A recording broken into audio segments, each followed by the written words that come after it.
नमस्कार विद्यार्थी मित्रांनो, आजच्या सुंदर दिवसाच्या या सुंदर आणि महत्त्वपूर्ण सेशनमध्ये मी अनिल भगवान चव्हाण, संचालक ABC अकॅडमी चिखलीडिस्ट बुलढाणा, आजच्या सुंदर दिवसाच्या या सुंदर आणि महत्त्वपूर्ण सेशनमध्ये तुमचं सर्वांचं अगदी मनापासून खूप खूप स्वागत करतोय। खरं तर मित्रांनो, आज एका महत्त्वपूर्ण अशा विषयावरती मला तुमच्यासोबत बोलायचं आहे। तो विषय आहे की परीक्षावरती बोलू काही, अभ्यासावरती बोलू काही आणि परीक्षावरती बोलू काही। या महत्त्वपूर्ण विषयाला अनुसरूनच आज मी तुमच्यासोबत थोडीशी चर्चा करणार आहे।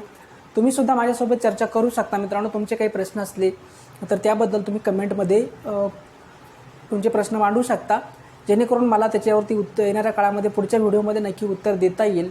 तर मित्रांनो, सगळ्यात महत्त्वाचा विषय आहे ते म्हणजे परीक्षा। आयुष्य हीच काय मित्रांनो, एक जगातली सगळ्यात कठीण परीक्षा आहे। त्यामुळे जगातली सगळ्यात कठीण परीक्षा जर कुठली असेल मित्रांनो, तर ती आहे आपलं आयुष्य। त्यामुळे परीक्षेला घाबरण्याचं काही कारण नाही आहे। तुम्ही 10वीत असाल, 12वीत असाल, 10वी-12वीच्या परीक्षा तर अलीकडच्या काळामध्ये संपलेल्या आहेत। BA, BCom, BSc वगैरे यांच्या परीक्षा अलीकडच्या आता सुरू होतील। आणि MPSC, UPSC जे काय सरळ सेवाच्या परीक्षासुद्धा मधल्या काळात काय झालं मित्रांनो, की सध्या काय आहे की निवडणुका सुरू आहेत। आणि निवडणुका सुरू झाल्यानंतर काय झालं मित्रांनो, आचारसंहिता सुरू झाली। आचारसंहितेमुळे काय झालं की बऱ्याच परीक्षा काय गेल्या, पुढे ढकलल्या गेलेल्या आहेत। MPSCच्या परीक्षा ज्या सुद्धा आहेत त्या पुढे ढकलल्या गेल्या आहेत। UPSCची पण परीक्षा पुढे गेलेली आहे। बाकी पण काही परीक्षा ज्या आहेत त्याच्या प्रक्रिया थोड्याशा लांबलेल्या आहेत। त्यामुळे कुठेतरी या परीक्षेबद्दलचा थोडीशी नकारात्मकता विद्यार्थ्यांमध्ये अलीकडच्या काळामध्ये आलेली आहे। ती नकारात्मकता कमी करण्यासाठीच हे सेशन मी तुमच्यासमोर घेऊन आलेलो आहे मित्रांनो। परीक्षावरती बोलू काही या महत्त्वपूर्ण सेशनमध्ये सेशनची सुरुवात मी माझ्या स्वतःच्या विचाराने करणार आहे की माझं स्वतंत्र पुस्तक आहे मित्रांनो। ABC's डायरी या पुस्तकाचा मी स्वतंत्र लेखक आहे। या पुस्तकातलाच एक महत्त्वपूर्ण असा विचार आहे, जो विचार मी 1 ऑक्टोबर 2022ला लिहिला होता। ह्या विचारानुसारच आपण याचं सुरुवात करूया की याचं शीर्षक आहे मित्रांनो, परीक्षा।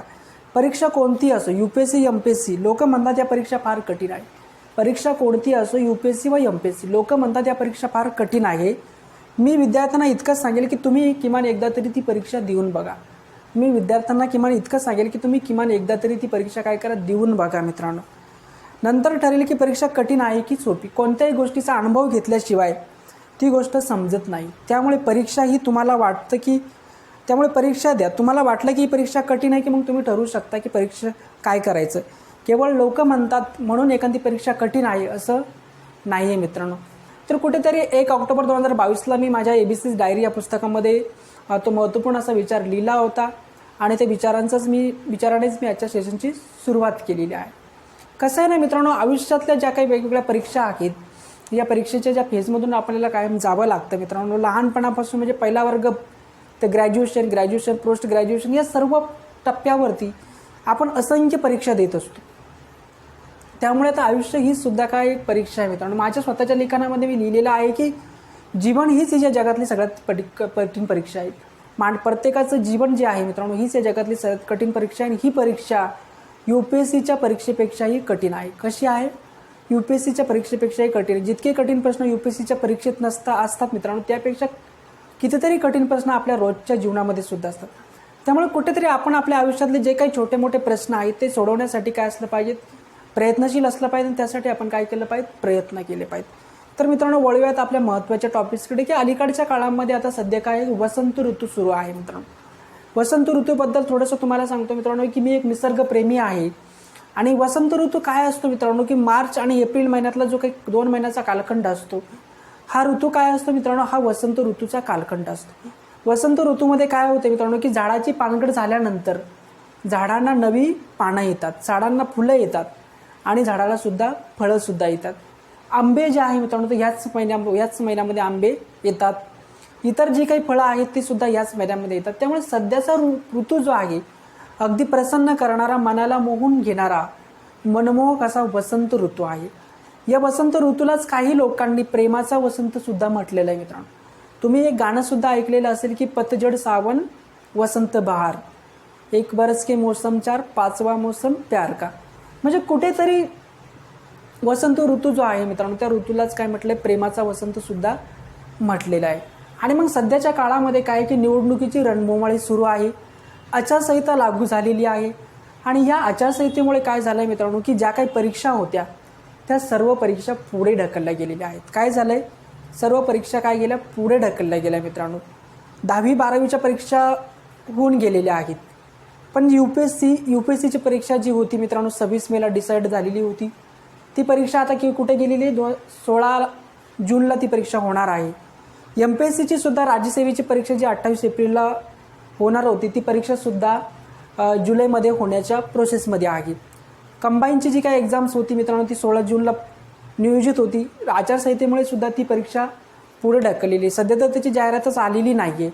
त्याच्यामुळे ती परीक्षा नेमकी कधी होईल याच्याबद्दल अजूनही पूर्णतः निश्चित असं सांगता येत नाही. पण तरीसुद्धा ती परीक्षा जुलै-ऑगस्टमध्ये होण्याच्या प्रक्रियेमध्ये असेल असा एक अंदाज आहे मित्रांनो. त्याची जाहिरातच अजून आलेली नाही. त्याच्यामुळे मग त्याच्याबद्दल अजून बोलणं थोडंसं हिताचं ठरणार नाही आहे.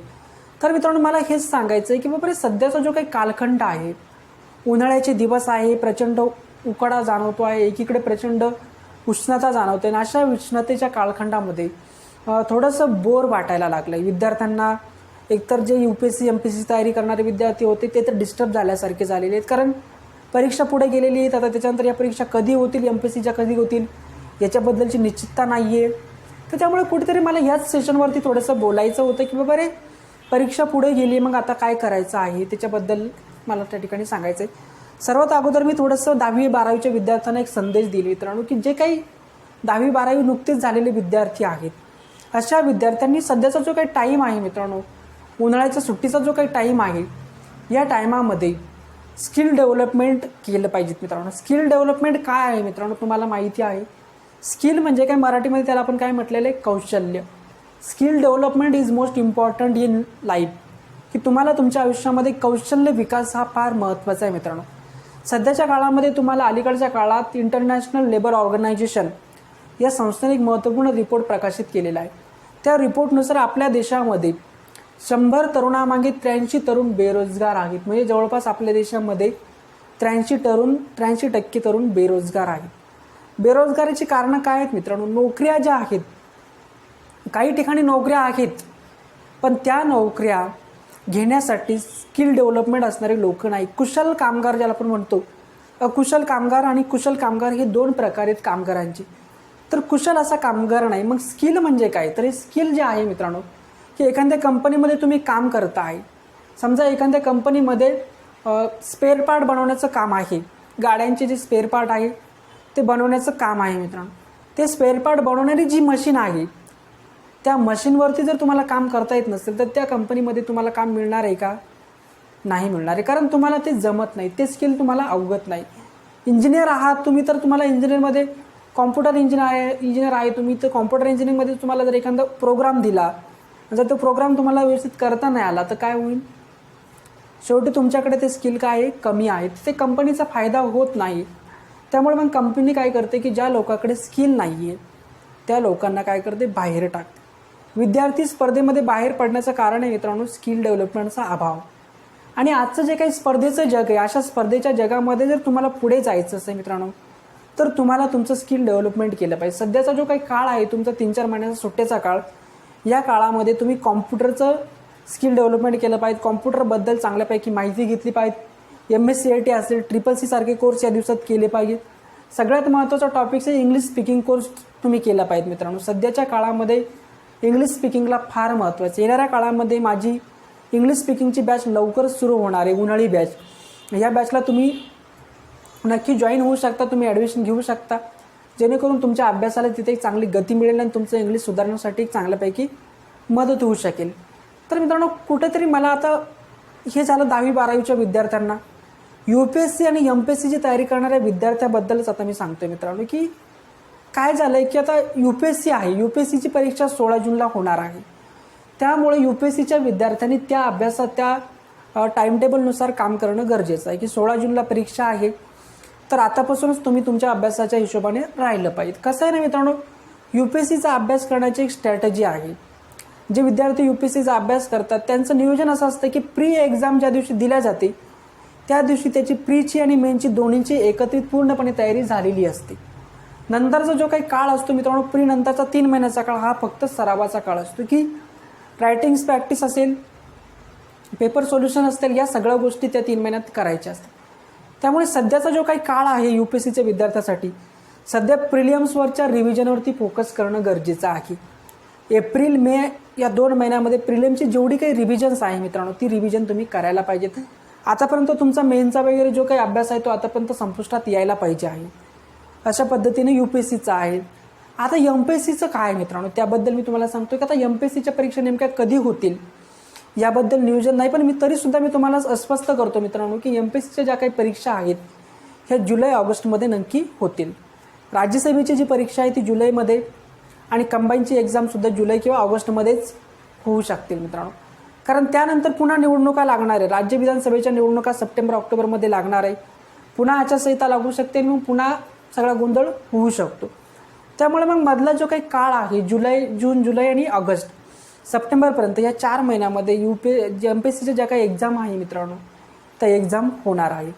आता मग तुम्हाला हातात किती टाईम आहे ते तुम्ही काउंट केलं पाहिजे.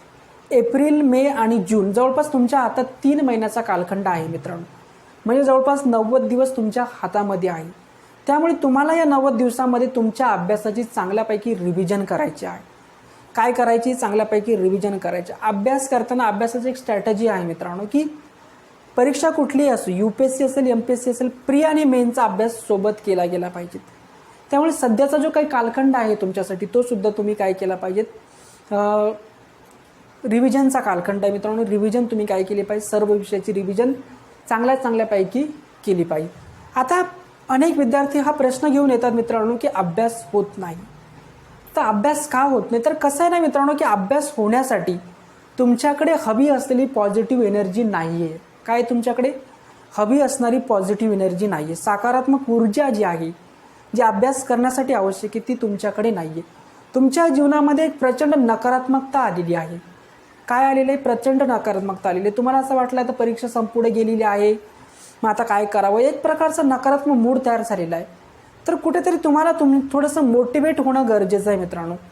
त्यामुळे तुम्ही सेल्फ मोटिवेट राहणं आवश्यक आहे. जर तुमचं ध्येय आहे की मला काहीही करून MPSCमधून या वर्षात पोस्ट काढायची आहे, तर तुम्हाला तितक्याच डेडिकेशननं, तितक्याच वेगाने त्या परीक्षेच्या अभ्यासाला लागायला हवं.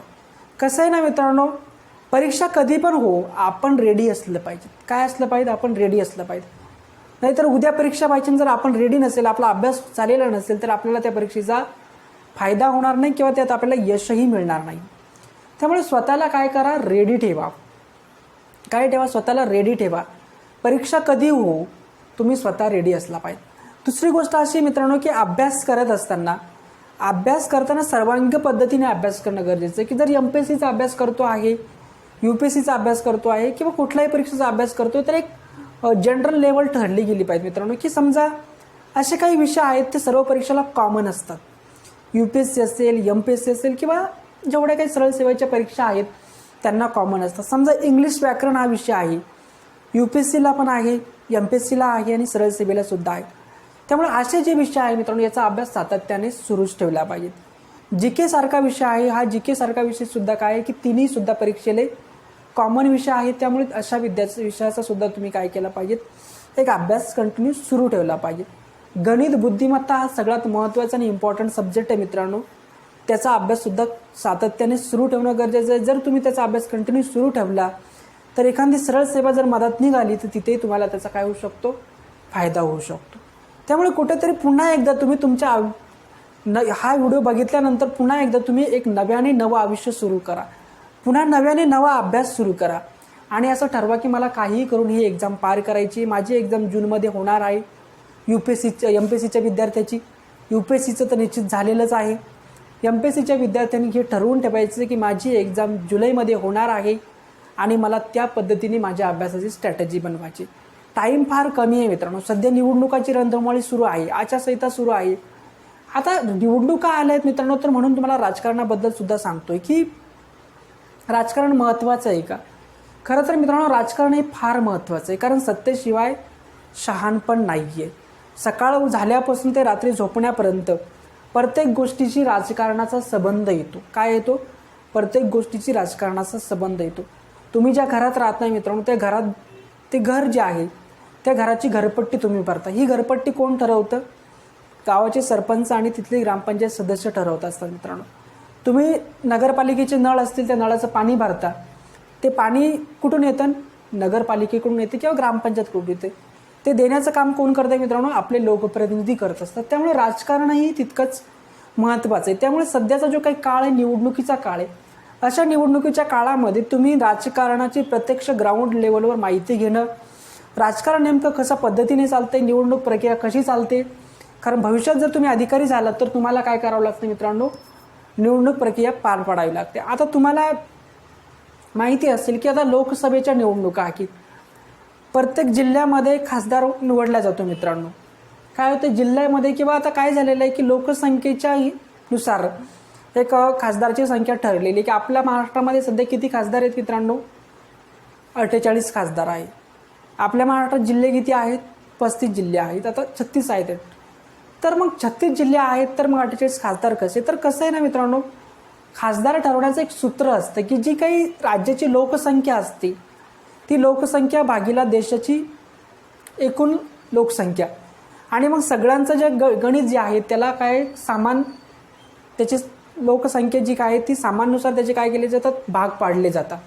आणि त्याच्यानुसार प्रत्येक समजा बुलढाणा जिल्हा आहे, बुलढाणा जिल्ह्यामध्ये जेवढे मतदार आहेत तेवढेच मतदार जालना जिल्ह्यामध्ये पण असतील, तेवढेच औरंगाबादमध्ये पण असतील. म्हणजे जी मतदार संख्या आहे जवळपास काय असते? सामान पातळीवर असते किंवा सेम असते.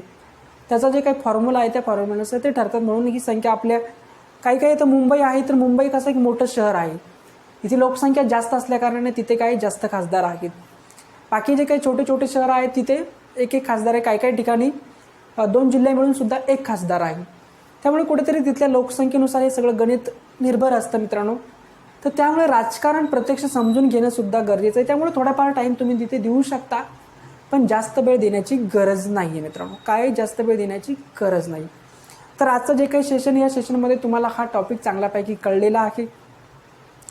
पुन्हा एकदा या सेशनचा सारांश मी या ठिकाणी सांगेल आणि सेशनला पूर्ण विराम देईल. कसं आहे ना मित्रांनो, तुम्ही स्पर्धा परीक्षा देता आहे, 10वी-12वी झालेले जे काही विद्यार्थी त्यांच्याबद्दल मी सांगितलं की तुम्ही स्किल डेव्हलपमेंटकडे फोकस केला पाहिजे, इंग्लिश स्पीकिंगवरती फोकस केला पाहिजे, त्यानंतर कॉम्प्युटर नॉलेज तुम्ही ह्या उन्हाळ्याच्या दिवसामध्ये घेतलं पाहिजे. UPSC MPSC तयारी करणाऱ्या विद्यार्थ्यांसाठी सांगतो मित्रांनो की तुम्ही गाफील राहू नका. तुम्ही तुमचा अभ्यास सातत्याने सुरूच ठेवा. काय करा? सातत्याने सुरू ठेवा. परीक्षा पुढे गेल्या आहेत म्हणून तुमचा अभ्यास थांबवू नका. माझं लेक्चर बघितल्यानंतर पुन्हा तुम्ही नव्याने तुमचा अभ्यास नव्या जोमाने नव्या वेगाने सुरू केला पाहिजे. कसं आहे ना मित्रांनो, सेल्फ मोटिवेशन असणं फार गरजेचं आहे. मोटिवेशनपेक्षा सेल्फ मोटिवेशन असणं गरजेचं आहे की तुम्ही स्वतःच तुमची काय असली पाहिजे? प्रेरणा असली पाहिजे. तुम्हाला माहिती आहे की मित्रांनो, मी माझं स्वतःचं पुस्तक लिहिलेलं आहे. हे स्वतंत्र पुस्तक आहे मित्रांनो. हे पुस्तक जे आहे, हे पुस्तक मी इतरांना प्रेरित करण्याबरोबर स्वतःला प्रेरित करण्यासाठी लिहिले. आधी मी सेल्फ मोटिवेट झालो, तेव्हा मी तुम्हाला मोटिवेट करू शकतो. याच्यातला प्रत्येक विचार हा स्वतःच मला प्रत्येक गोष्ट शिकवत असतो, नव्याने जगायला शिकवत असतो. त्यामुळे कुठेतरी तुम्ही सेल्फ मोटिवेट राहिलं पाहिजे. सेल्फ मोटिवेट राहून तुम्ही नव्याने तुमचा अभ्यास काय केला पाहिजे? सुरू केला पाहिजे. सगळ्यात मोठी गोष्ट अशी मित्रांनो की पहाटे केलेला अभ्यास हा सगळ्यात सुंदर असतो. त्यामुळे अभ्यासाचा सर्वोत्तम जो टाईम आहे तो सकाळचे 4 ते दुपारी 12पर्यंतचा असतो आणि दुपारीचे 4 ते रात्री 8पर्यंत किंवा रात्री 12पर्यंत असतो. मधल्या टायमातला जो टाईम असतो दुपारीचे 2 ते 3च्या दरम्यानचा, उन्हाळ्याच्या दिवसात हा खूप बोर टाईम असतो. ह्या टायमात अभ्यास होत नाही. त्यामुळे सर्वोत्तम आणि महत्त्वपूर्ण विषय जे आहेत ते सकाळच्या टायमामध्ये, सकाळच्या सत्रामध्ये हँडल केले पाहिजेत आणि उर्वरित जे काही भाग आहे ते संध्याकाळच्या सत्रामध्ये हँडल केले पाहिजेत. त्यामुळे अभ्यासाची स्ट्रॅटेजी बनवताना सकाळचा टाईम फार महत्त्वाचा. शक्य तितक्या लवकर उठणे आणि शक्य तितक्या लवकर अभ्यासाला बसणे. संध्याकाळी सुद्धा शक्य तितक्या आणि निसर्गरम्य वातावरणामध्ये, मोकळ्या हवेमध्ये राहायची सवय ठेवा. कसं आहे ना मित्रांनो, सतत त्या लॅबमध्ये बसून दिवसभर अभ्यास करून सुद्धा काय होते? खूप कंटाळा येतो. जर तुम्हाला तुमच्या अभ्यासात कंटाळा आला आहे ना मित्रांनो, तर पुस्तकं बाजून ठेवून द्या आणि कुठेतरी अशा ठिकाणी फिरायला जा की जिथे निसर्ग असतील, जिथे सुंदर असा निसर्ग असेल अशा ठिकाणी जा. कसं आहे ना मित्रांनो की निसर्ग माणसाला खूप काही शिकवतो. फुलं असतील, प्राणी असतील, पक्षी असतील, झाडं असतील, याच्यातून माणसाला खूप काही शिकता येतं. सगळ्यात महत्त्वाचं आहे मित्रांनो, निसर्गाच्या सानिध्यामध्ये शुद्ध ऑक्सिजन मिळतो आणि शुद्ध ऑक्सिजन हा जगण्यासाठी आवश्यक असतो. त्यामुळे जर तुम्हाला अभ्यासाचा खूप कंटाळा आला असेल मित्रांनो, तर कुठेतरी एखाद्या निसर्गरम्य ठिकाणी जा, एखाद्या देवाच्या मंदिरामध्ये जा, तिथे थोडा वेळ बसा, अर्धा 1 तास 15-20 मिनटं तिथं बसा किंवा बाहेरची जी काही परिस्थिती आहे त्या परिस्थितीचा काय मित्रांनो आनंद घ्या. केवळ अभ्यास करून सुद्धा काय होतं? बोर होत असतं. त्यामुळे कुठेतरी थोडंसं बाहेरच्या जगामध्ये जा, एखाद्या ठिकाणी वडापावच्या गाडीवर जा, वडापाव खा, आमलेट खा, जे काय असेल त्याच्या कचोरी समोसे असेल कुठेतरी म्हणजे बाहेरच्या जगाचा काय करा, थोडासा आनंद घ्या, एन्जॉयमेंट करा. म्हणजे कसं आहे ना की थोडासा ब्रेक घेतला की काय होतं, आपण नव्या जमाने अभ्यास करू शकतो. त्यामुळे कुठेतरी तुम्ही तुमचा अभ्यास नव्याने सुरू करा. तुम्हाला जर काही अडचण आली तर मला कमेंटमध्ये सांगा, मला मेसेज करा, कॉल करा, मी नक्कीच तुमच्या मदतीला धावून येईल. तर मित्रांनो, आजचं जे काही सेशन आहे 21 मिनिटाचं सेशन होतं. माझे जे काही व्हिडिओ लेक्चर्स आहेत मित्रांनो, आजचा जो काही व्हिडिओ लेक्चर हे 101 क्रमांकाचं हे व्हिडिओ लेक्चर्स आहे. आतापर्यंत मी यूट्यूबला 100 लेक्चरचं शतक पूर्ण केलेलं आहे. काल माझे 100 लेक्चर पूर्ण झालेले आणि आता हे 101व सेशन आहे. माझे जे काही व्हिडिओ आहेत ते तुम्हाला कसे वाटतात, काय वाटतात, माझ्याकडनं जर काही चुका झाल्या मित्रांनो तर man is the statue of his mistake. म्हणजे माणूस हा चुकीचा पुतळा आहे, त्यामुळे कुठेतरी माझ्याकडनं चुका होऊ शकतात. तर तुम्ही मला सांगू शकता तुमच्या काही माझ्याकडून काही चुका झाल्या तर, आणि तुमचे काही प्रश्न असले तर ते सुद्धा कमेंटमध्ये करू शकता. आणि माझं जे काही यूट्यूब चॅनल आहे जास्तीत जास्त लोकांपर्यंत पोहोचवण्यासाठी याला जास्तीत जास्त लोकांना सबस्क्राईब करायला सांगा, लाईक करा, कमेंट करा. काही प्रश्न असतील तर मला कळवा. मी येणाऱ्या काळामध्ये प्रत्येक गोष्टीसाठी तुमच्या सोबत असेल. आणि सगळ्यात महत्त्वाचं आहे मित्रांनो की ज्या विद्यार्थ्यांना इंग्लिश स्पीकिंग करायचं आहे त्या विद्यार्थ्यांनी माझ्याशी संपर्क करा. येणाऱ्या काळामध्ये माझा नवीन कोर्स सुरू होतो आहे आणि त्या कोर्समध्ये अगदी माफक आणि कमी फीमध्ये 1000 रुपये फीमध्ये तुम्हाला 100 दिवसामध्ये 3 महिन्यामध्ये बेस्ट इंग्लिश स्पीकिंग शिकवल्या जाणार आहे. 21 डेज फॉर्म्युला आहे इंग्लिश स्पीकिंगचा, तो सुद्धा चांगल्यापैकी शिकून दिला जाणार आहे. तर मित्रांनो, कंटिन्यू आपण भेटत राहूया. तोपर्यंत धन्यवाद.